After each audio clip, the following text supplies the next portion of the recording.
مکمل طور پر وفاداری کا مظاہرہ کر چکے تھے۔ آگ میں ڈالے جانے والا معاملہ، بیوی اور بچے کو لق و دق میدان میں چھوڑ آنے کا معاملہ، پھر ذبح کا امتحان، تعمیر بیت اللہ کی مشقت، غرض ہر معاملے میں وفادار تھے، حتیٰ کہ اپنا مال اللہ کے راستے میں خرچ کرنے میں اس قدر وفادار کہ ابو زیفان کے لقب سے مشہور ہو گئے۔ اس کا معنی ہے مہمان نواز۔ کسی مہمان کو دسترخوان پر اپنے ساتھ بٹھائے بغیر ایک لقمہ نہیں کھاتے تھے۔ باہر نکلتے مہمان تلاش کرتے، پھر اس کے ساتھ مل کر کھانا کھاتے۔ مہمان نہ ملتا تو سخت غمگین ہو جاتے۔ اس طرح انہوں نے اللہ کے ہر حکم کی پاسداری کی۔ ذبح والے اس امتحان کا اللہ نے انہیں کیا صلہ دیا؟ اللہ فرماتے ہیں وَفَدَيْنَاهُ بِذِبْحٍ عَظِيمٍ، ہم نے اسے عظیم ذبیحے کا بدلہ عطا کیا۔ ہاں تو ہم بتا رہے تھے، چھری نے گلا نہ کاٹا۔ ایسے میں ابراہیم علیہ السلام نے ایک آواز سنی۔ آواز پیچھے سے آئی تھی۔ انہوں نے مڑ کر دیکھا، جبریل علیہ السلام نظر آئے۔ وہ آسمان سے ایک مینڈھا لے کر آئے تھے۔ دنیا کے مینڈھوں میں سے نہیں بلکہ جنت کا مینڈھا لائے تھے۔ سیدنا عبداللہ بن عباس رضی اللہ عنہما سے روایت ہے کہ وہ مینڈھا جنت میں 40 سال تک چرتا رہا۔ سفید رنگ، کشادہ آنکھوں، خوبصورت سینگوں والا حسین و جمیل مینڈھا تھا۔ بہرحال یہ ابراہیم علیہ السلام کی وفاداری کا بدلہ تھا جو اسماعیل علیہ السلام کے فدیے میں دیا گیا، اور پوری امت مسلمہ کے لیے حکم ہو گیا کہ اللہ کی رضا کے لیے قربانی اور ہدی پیش کرتے رہیں۔ کعبے کے پاس حرم الہی میں ہر سال یہ سنت ادا کی جاتی ہے، اور ان کے ساتھ ساتھ پوری زمین کے تمام خطوں پر بسنے والے مسلمان بھی اس عظیم فرمانبرداری کی علامت کے طور پر قربانیاں پیش کرتے ہیں۔ مینڈھے کے ذکر کا مطلب یہ ہے کہ ہم سنت ابراہیمی پر گامزن ہو جائیں۔ یہ مینڈھا ہمیں اللہ کے لیے قربانی کا سبق دیتا ہے۔ ہمیں چاہیے سنت ابراہیمی کی اقتدا کرتے ہوئے ہم اپنی جانوں، اپنی اولاد اور اپنے مالوں کو اللہ کی راہ میں قربان کرنے کے لیے تیار ہو جائیں۔ اللہ تعالیٰ فرماتے ہیں وَفَدَيْنَاهُ بِذِبْحٍ عَظِيمٍ وَتَرَكْنَا عَلَيْهِ فِي الْآخِرِينَ سَلَامٌ عَلَى إِبْرَاهِيمَ كَذَلِكَ نَجْزِي الْمُحْسِنِينَ إِنَّهُ مِنْ عِبَادِنَا الْمُؤْمِنِينَ۔ اور ہم نے اسے عظیم ذبیحہ عطا کیا، اور ہم نے اس کا پچھلوں میں ذکر خیر چھوڑا۔ سلامتی ہو ابراہیم پر۔ اسی طرح ہی ہم نیکوکاروں کو جزا دیتے ہیں، یقیناً وہ ہمارے مخلص بندوں میں سے تھا۔ اور اسی طرح اللہ فرماتے ہیں وَبَشَّرْنَاهُ بِإِسْحَاقَ نَبِيًّا مِّنَ الصَّالِحِينَ، اور ہم نے اسے نیکوکار نبی اسحاق کی ولادت کی خوشخبری سنائی۔ یہ خوشخبری فلسطین کی طرف واپس لوٹنے کے بعد سنائی گئی۔ ایک اکلوتے بیٹے کی قربانی کے لیے تیار ہو جانے کے صلے میں اور سارہ علیہ السلام کی عظمت اور تکریم کے مد نظر اللہ تعالی نے اسحاق کی خوشخبری سنا دی۔ یہ آیت ذبح کے واقعے کے بعد اللہ تعالی نے ذکر فرمائی ہے۔ اس لیے معلوم ہوا پچھلی آیات میں اسحاق کے علاوہ کسی اور بیٹے کا ذکر ہوا ہے، اور وہ اسماعیل علیہ السلام ہی تھے، جبکہ یہودی روایات میں اسحاق علیہ السلام کو ذبیح قرار دیا جاتا ہے۔ یہ بالکل غلط ہے۔ ذبح کے واقعے کے بعد اسحاق علیہ السلام کی بشارت مل رہی ہے، پھر بھلا وہ پیدا ہونے سے پہلے ہی ذبیح کیسے بن گئے؟ اس لیے یہ قطعی بات ہے کہ اسماعیل علیہ السلام ہی ذبیح ہیں۔ اس کے کئی اور بھی دلائل ہیں جن کے ذکر کرنے کا یہاں موقع نہیں۔ بہرحال اس عظیم آزمائش میں بے مثال کامیابی کے بعد ابراہیم علیہ السلام فلسطین آئے، اور 120 سال کی عمر میں اسحاق علیہ السلام کی بشارت ملی، جبکہ سارہ علیہ السلام کی عمر 90 سال تھی۔ ان پر بڑھاپا طاری ہو چکا تھا۔ ایسے میں 3 فرشتے آئے۔ وہ تو قوم لوط کی تباہی کے لیے آئے تھے، راستے میں اللہ کے حکم سے ابراہیم علیہ السلام اور ان کی اہلیہ سارہ کو خوشخبری سنائی، اور اس غرض کے لیے وہ انسانی شکل میں آئے تھے۔ ابراہیم علیہ السلام تو پہلے ہی بہت مہمان نواز تھے، انہیں دیکھ کر بہت خوش ہوئے کہ مہمان آ گئے۔ فرشتوں نے انہیں سلام کیا۔ ابراہیم علیہ السلام نے سلام کا جواب دیا۔ وہ حیرت زدہ تھے کہ یہ لوگ ان کی بستی کے رہنے والے تو ہیں نہیں، لیکن ان پر سفر کے نشانات بھی نہیں ہیں، جیسا کہ دور سے چل کر آنے والوں میں ہوتے ہیں، نہ ان کے پاس سواریاں ہیں۔ قرآن مجید میں آتا ہے، قالوا سلاما قال سلام قوم منكرون۔ فرشتوں نے سلام کیا تو ابراہیم نے بھی سلام کیا اور دل میں خیال کیا یہ اجنبی لوگ ہیں۔ پھر وہ اپنی مہمان نوازی کی عادت کے مطابق انہیں اندر لے آئے، ان کے لیے کھانے کا انتظام کیا۔ اللہ تعالیٰ فرماتے ہیں، وَلَقَدْ جَاءَتْ رُسُلُنَا إِبْرَاهِيمَ بِالْبُشْرَى قَالُوا سَلَامًا قَالَ سَلَامٌ فَمَا لَبِثَ أَن جَاءَ بِعِجْلٍ حَنِيذٍ۔ ہمارے بھیجے ہوئے فرشتے ابراہیم کے پاس خوشخبری لے کر آئے تو انہوں نے سلام کیا۔ ابراہیم نے سلام کا جواب دیا اور فوراً بھنا ہوا بچڑا لے آئے، اور بچڑا بھی موٹا تھا۔ ان کے سامنے کھانا پیش کیا، لیکن وہ بھلا کب کھانے کی طرف ہاتھ بڑھانے والے تھے۔ یہ دیکھ کر ابراہیم علیہ السلام نے خوف محسوس کیا کہ کہیں یہ دشمن نہ ہو۔ اس وقت فرشتوں نے کہا، قالوا لا تخف إنا أرسلنا إلى قوم لوط۔ ابراہیم نہ ڈر، ہم تو قوم لوط کی طرف بھیجے گئے ہیں۔ جب انہوں نے یہ باتیں کی تو سارہ علیہ السلام پاس کھڑی تھیں۔ وہ ہنسنے لگی۔ وہ خوش خبری سے پہلے کیوں ہنس پڑی؟ علماء اس بارے میں کہتے ہیں کہ جب انہوں نے سنا یہ فرشتے لوط علیہ السلام کی بستی کو تباہ کرنے جا رہے ہیں تو ان کے خاتمے کی خبر سن کر وہ ہنستی۔ اس کے بعد فرشتوں نے یہ خوشخبری سنائی، فبشرناها بإسحاق ومن وراء إسحاق يعقوب۔ ہم نے اسے اسحاق کی پیدائش کی خوشخبری دی اور اسحاق کے بعد یعقوب پوتے کی بھی خوشخبری دی۔ بہت جلد ہی ہم اسحاق سے تیری ویران گود کو آباد کریں گے، اور تو اپنی زندگی میں اس کے بیٹے یعقوب کو بھی دیکھ لے گی۔ اب 3 بشارتیں جمع ہو گئیں۔ بیٹا پیدا ہوگا، لمبی عمر ملے گی یعنی بیٹا جوان ہوگا، اور پھر وہ اپنے پوتے کو بھی دیکھے گی۔ اس سے بڑھ کر کیا عزت اور تکریم ہو سکتی ہے؟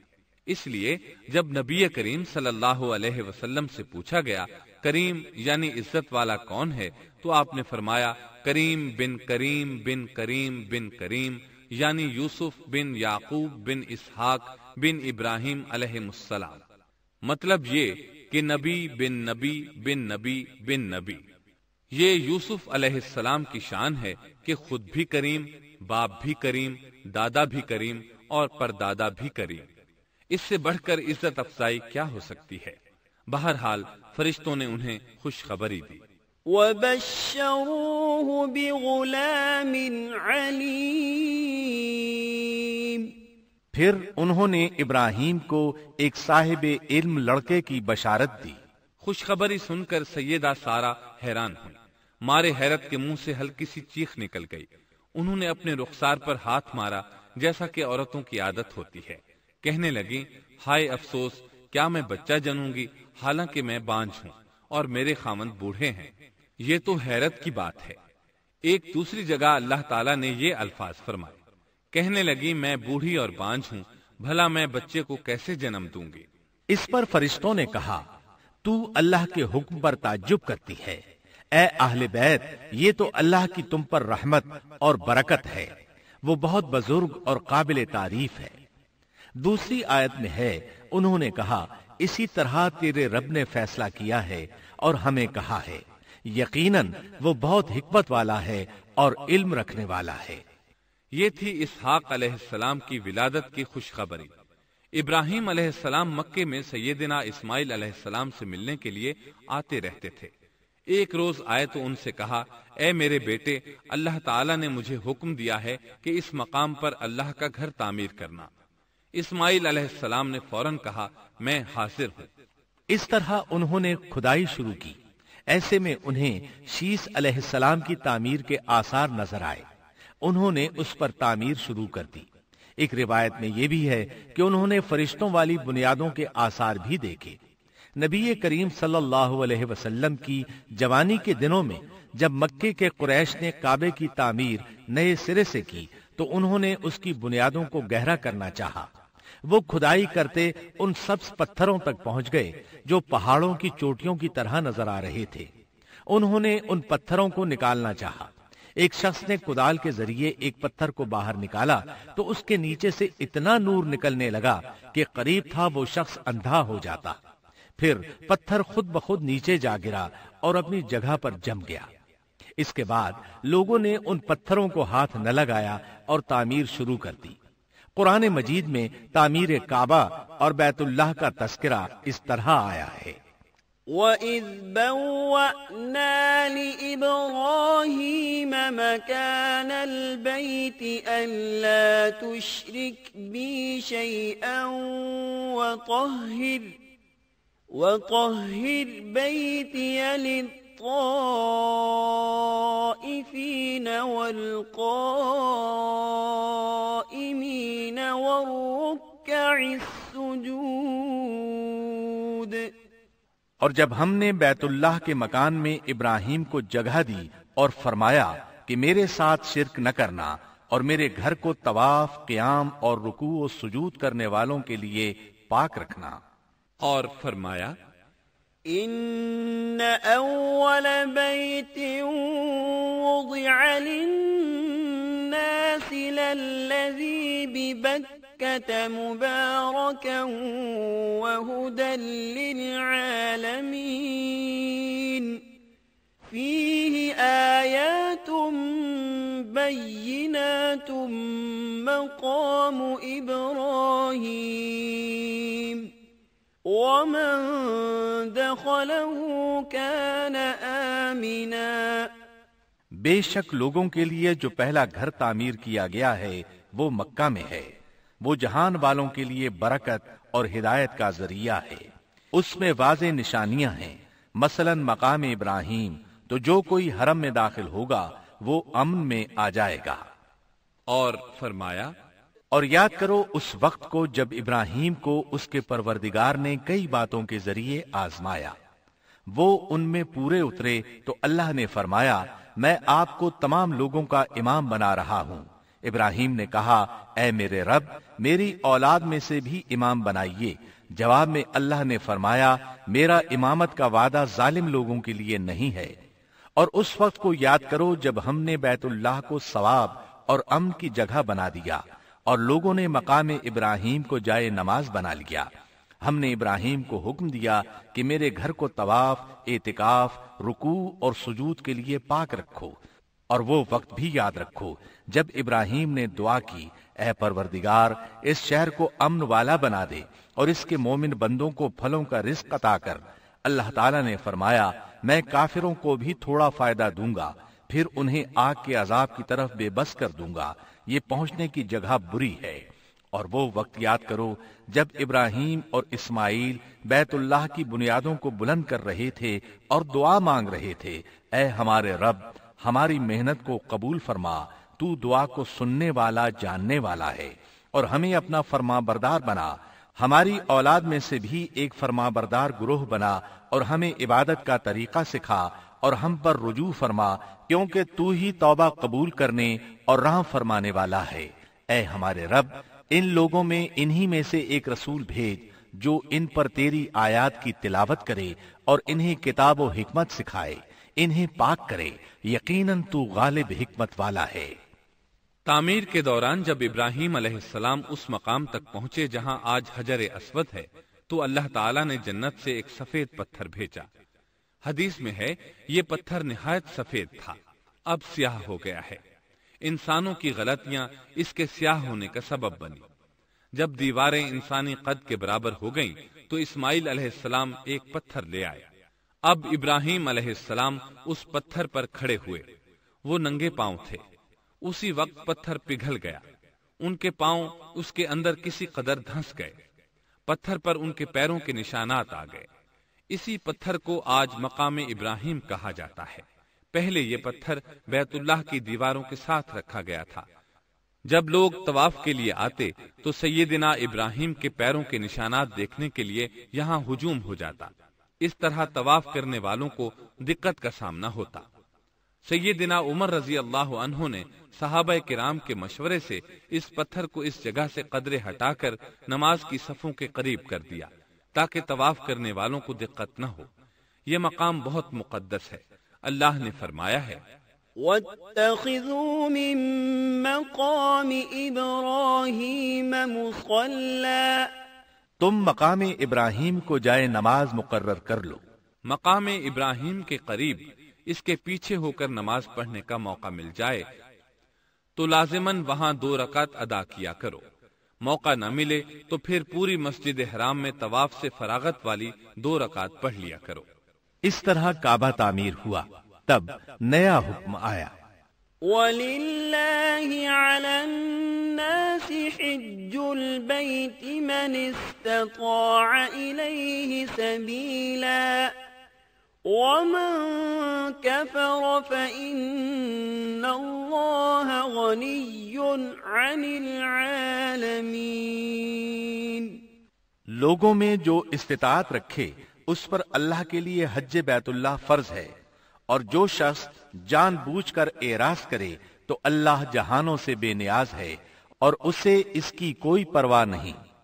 ادھر ابراہیم علیہ السلام کو اللہ تعالی کی طرف سے اشارہ ہوا، وَأَذِّن فِي النَّاسِ بِالْحَجِّ، لوگوں میں حج کا اعلان کر دیں۔ ابراہیم علیہ السلام کہنے لگے، اللہ میری آواز بھلا کس کس تک پہنچے گی؟ جواب آیا، آپ کے ذمے آواز لگانا ہے، پہنچانا ہمارا کام ہے۔ چنانچہ آپ عرفات کے ایک پہاڑ پر چڑھے اور آواز لگائی، لوگو بیت الحرام کا حج کرو۔ اللہ تعالیٰ نے معجزانہ طور پر یہ آواز تمام انسانوں تک پہنچا دی، خواہ وہ پیدا ہوئے تھے یا نہیں۔ دوسرا معجزہ یہ ہوا کہ اللہ نے بیت اللہ اور اس کے حج کی محبت لوگوں کے دلوں میں ڈال دی۔ اللہ نے فرمایا، وَأَذِّن فِي النَّاسِ بِالْحَجِّ يَأْتُوكَ رِجَالًا وَعَلَى كُلِّ ضَامِرٍ يَأْتِينَ مِن كُلِّ فَجٍّ عَمِيقٍ۔ اور آپ لوگوں میں حج کا اعلان کر دیں، وہ آپ کی طرف پیدل بھی آئیں گے اور دبلے پتلے اونٹوں پر بھی دور دور سے آئیں گے۔ اس طرح لوگ پیدل اور سوار ہو کر کثرت سے حج کے لیے آنے لگے اور یہ ویران علاقہ آباد ہونے لگا۔ یہ تھے حالات اور واقعات ابراہیم علیہ السلام کے۔ آپ نے 175 سال کی عمر میں وفات پائی۔ آپ سے پہلے سیدہ ہاجرہ علیہ السلام نے وفات پائی اور ان کی وفات سے کچھ ہی عرصہ بعد سیدہ سارہ علیہ السلام 127 سال کی عمر میں فوت ہو گئیں۔ ان دونوں کی وفات کے بعد آپ غمگین رہنے لگے۔ آخر اتنی مدت تک ساتھ رہا تھا۔ آپ خلیل الرحمن تھے، آپ پر صحیفے بھی نازل ہوئے، آپ اللہ کے بے حد شکر گزار تھے۔